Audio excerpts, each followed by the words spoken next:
Historia de la filosofía, por Giovanni Fornero, volumen 4, 17, parte octava. La filosofía contemporánea, tomo 1, capítulo 1, los desarrollos filosóficos del marxismo europeo, 881, Korsch, marxismo y filosofía, y la polémica anti-kauskiana. El tipo de discurso iniciado en el escrito de 1922 encuentra su expresión teórica e históricamente más significativa en Marxismo y Filosofía, de 1923. Hasta hace bien poco, empieza Korsch en su ensayo, habría encontrado escasa comprensión entre los estudiosos la tesis de la importancia práctica y teórica de la cuestión de las relaciones marxismo-filosofía.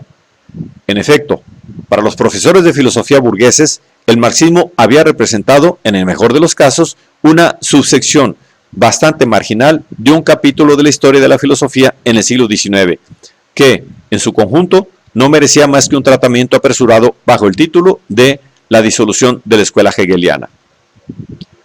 Los mismos socialistas, si bien por otras razones, no parecían atribuir un gran peso al aspecto filosófico de su teoría. Al contrario, el solo hecho de ocuparse de cuestiones que, a pesar de no poderlas llamar filosóficas en el sentido estricto de la palabra, contenían los fundamentos generales nociológicos y metodológicos de la teoría marxista, los mayores teóricos marxistas de aquel momento, en el mejor de los casos, lo consideraban una pérdida de tiempo y de energías.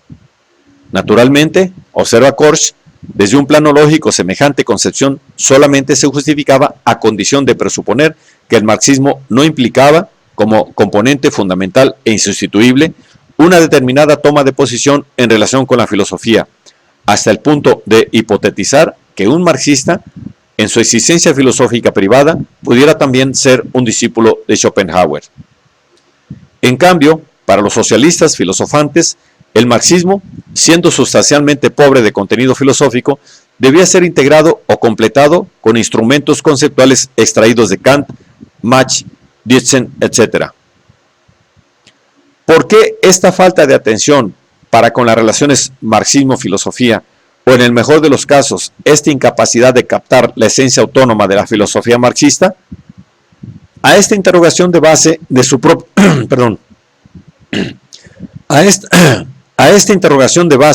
propia obra, Korsch aporta una respuesta bien precisa.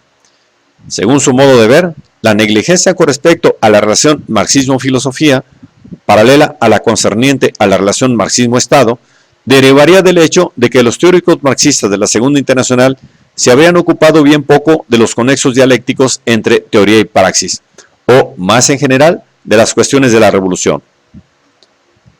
Para clarificar y valorar esta tesis, Korsch aplica el método del materialismo histórico a la propia historia del marxismo, y en esto reside uno de los aspectos más originales de su procedimiento, distinguiendo en el interior del movimiento socialista tres grandes periodos de desarrollo. El primero habría tenido lugar hacia 1843, finalizando con la Revolución de 1848. El segundo se iniciaría en junio de 1848, con la sangrienta derrota del proletariado parisino, terminando con el siglo. El tercero duraría desde entonces hasta los días en los cuales Korsch escribía. En su primera forma fenoménica, el marxismo, no obstante su rechazo de la filosofía, sería una teoría totalmente impregnada de pensamiento filosófico, del desarrollo social, o más precisamente, de la revolución social, entendida y aplicada como totalidad viviente. Tanto es así que en esta fase, una subdivisión de los elementos económicos, políticos y espirituales de la totalidad en disciplinas aisladas ni siquiera será tomada en consideración. Esta forma originaria de la teoría marxista, prosigue Korsch, no podía ciertamente sobrevivir sin cambios en el largo periodo prácticamente no revolucionario que se ha extendido en Europa durante toda la segunda mitad de los 800. En efecto, en el segundo periodo de su desarrollo, correspondiente a la redacción del Capital, el marxismo experimenta transformaciones y desarrollos, puesto que aún siguiendo siendo la totalidad global de una teoría de la revolución social, cada uno de los elementos de esta totalidad, economía, política, ideología, teoría científica y praxis social, se han desprendido en gran parte unos de otros.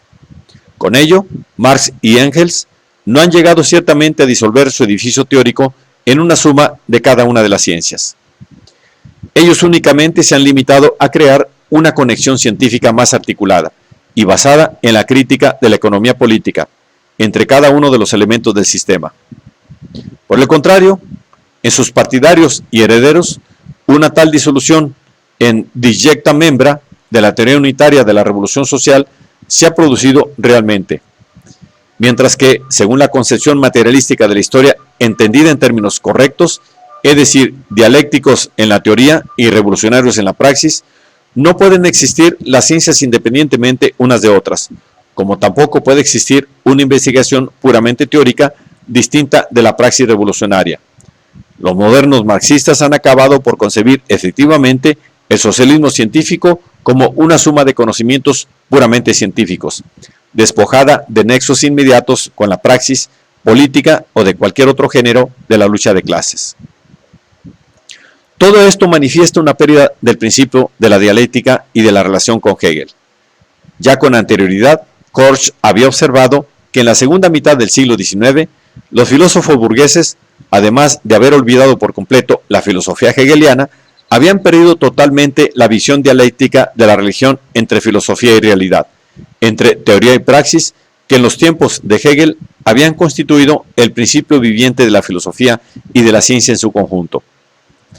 En este mismo periodo, también los marxistas habían olvidado progresivamente la importancia originaria del principio dialéctico, que en los años 40 los dos jóvenes hegelianos de izquierdas, Marx y Engels, habían conscientemente salvado.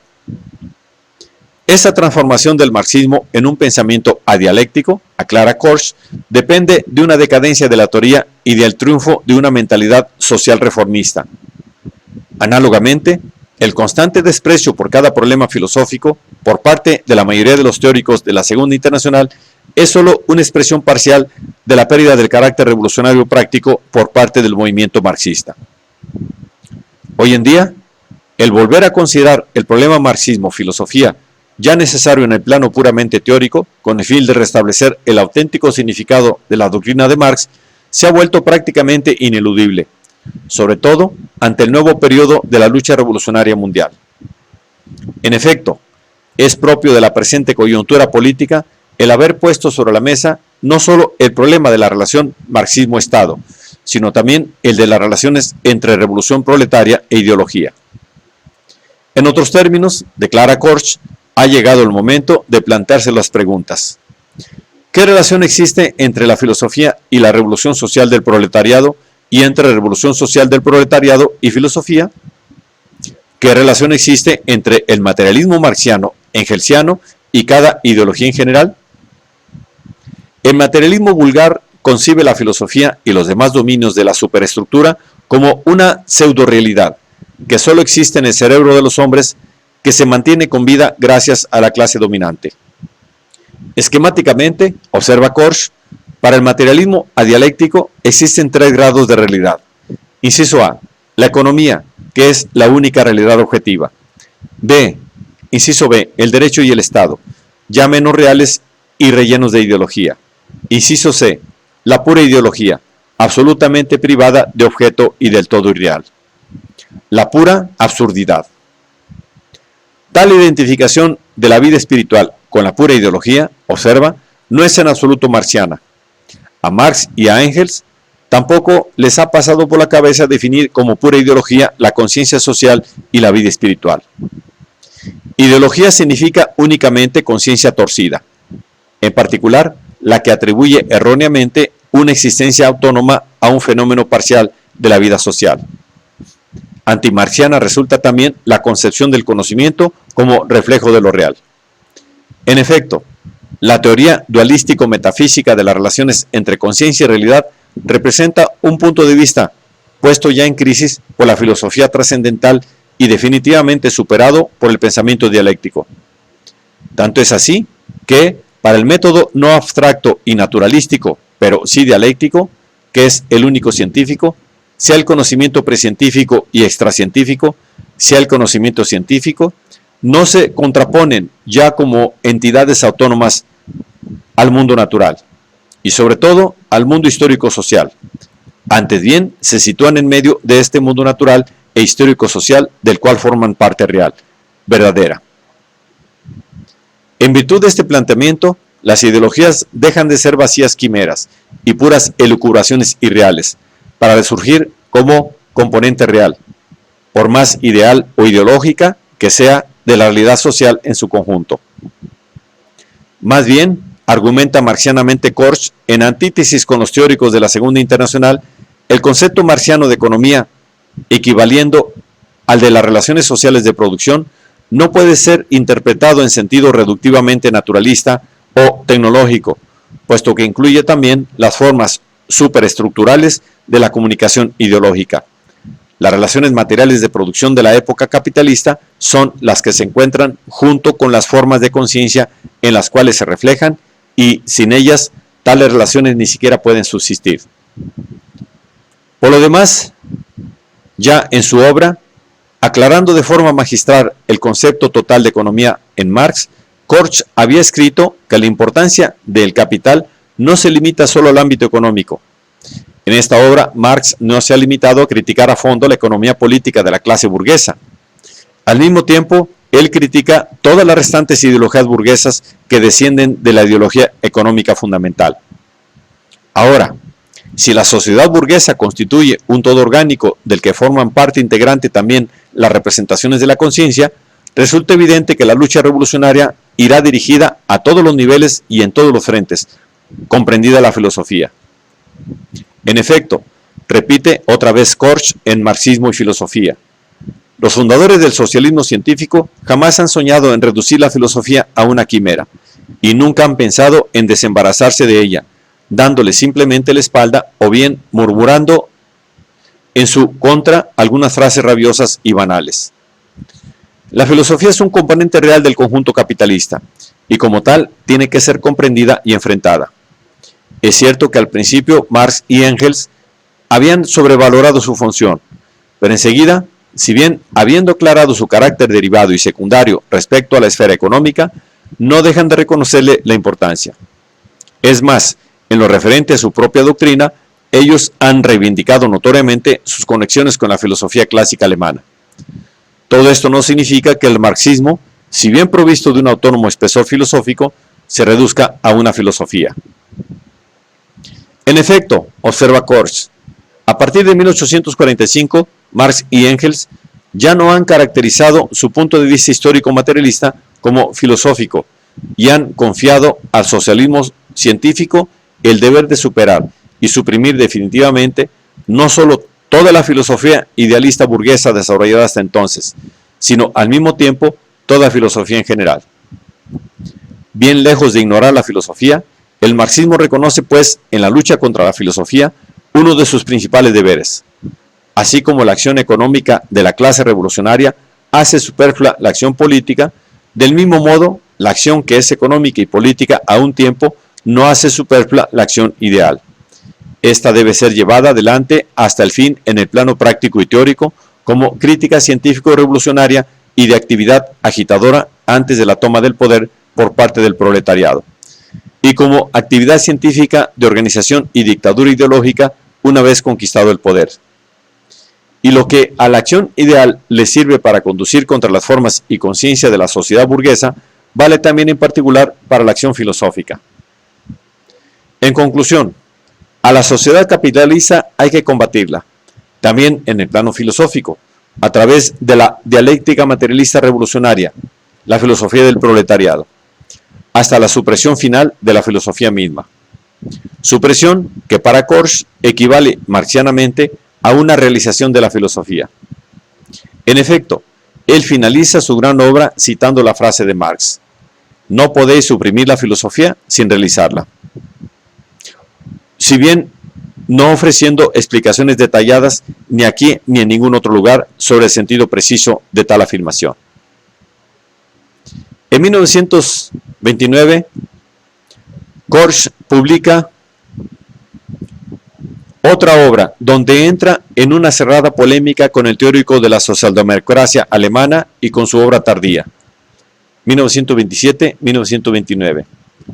La metodología que sigue Korsch en este ensayo recuerda la de materialismo y filosofía, por cuanto no se limita a un análisis contenuístico del texto de Kautsky, sino que intenta sacar a la luz el significado ideológico en relación con el movimiento histórico contemporáneo. En efecto, empieza nuestro autor, al principio del libro, si solo fuera por su contenido puramente teórico, esta voluminosa obra de 1800 páginas, en las cuales su autor, a través de 5 libros, 27 secciones, 22 capítulos y 3 apéndices, se extiende hablando de las más diversas cuestiones filosóficas y científicas, de seguro que no encontraría lector ni crítico. En verdad, prosigue Korsch, el significado real de tal trabajo consiste en el hecho de que los conceptos en él expuestos no son ciencia pura, sino un fenómeno histórico que se halla en una determinada relación con la lucha de clases del proletariado. Dentro de este programa heurístico, que se propone en sustancia revelar el carácter revisionista y no revolucionario del pensamiento de Kautsky, nuestro autor realiza un sutil examen de los principales límites teóricos y filosóficos de su adversario. Ante todo, a juicio de Korsch, Kautsky no habría comprendido el carácter unitario de la concepción materialista dialéctica de Marx y habría emprendido un desmembramiento escolástico y dicotómico de la misma, distinguiendo entre una presunta filosofía general del materialismo histórico, comprometida en sacar a la luz leyes universalmente válidas, y una concepción tendente a clasificar, sobre la base de la primera, las leyes parciales de la historia transcurrida hasta entonces. En segundo lugar, Kautsky se habría alejado de la doctrina auténticamente marxista del desarrollo. Tanto es así que del triple sentido de tal concepto, el desarrollo como pensamiento, dialéctica, el devenir como devenir natural y social, y como acción, lucha de clases.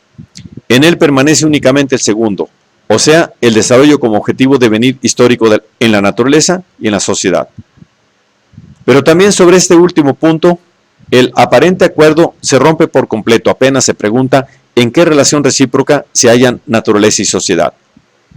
En efecto, mientras que para Marx y Engels el desarrollo natural, cósmico, telúrico, biológico, es sólo el presupuesto del desarrollo histórico de la sociedad, que forma el específico campo de aplicación de su análisis, en el teórico socialdemócrata se encuentra incluso lo opuesto, por cuanto el tiempo histórico, parangonando al global de la especie humana y de la naturaleza,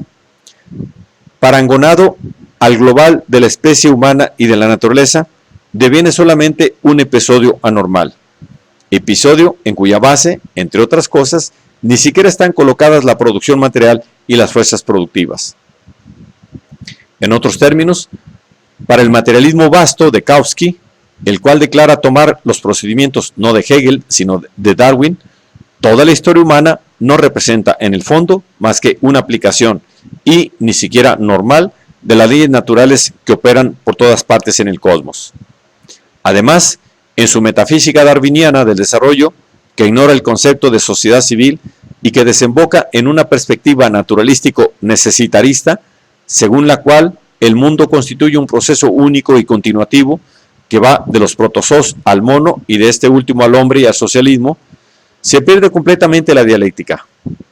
A pesar del ocasional uso injustificado de términos tales como dialéctica, toda la concepción materialística de la historia de Kautsky, según el resultado alcanzado hasta ahora en nuestro análisis crítico, no aparece, pues, en absoluto como un materialismo dialéctico, sino solo como el materialismo naturalista tan común que, surgido en la época burguesa del iluminismo y de la Revolución Francesa, o sea, en los siglos XVII y XVIII, y filosóficamente restaurado en el XIX por Feuerbach en primer lugar, luego de la confusión temporalmente causada por la filosofía idealista alemana, de Kant a Hegel, ha celebrado más tarde sus triunfos, particularmente en el darwinismo y en las demás ciencias naturales.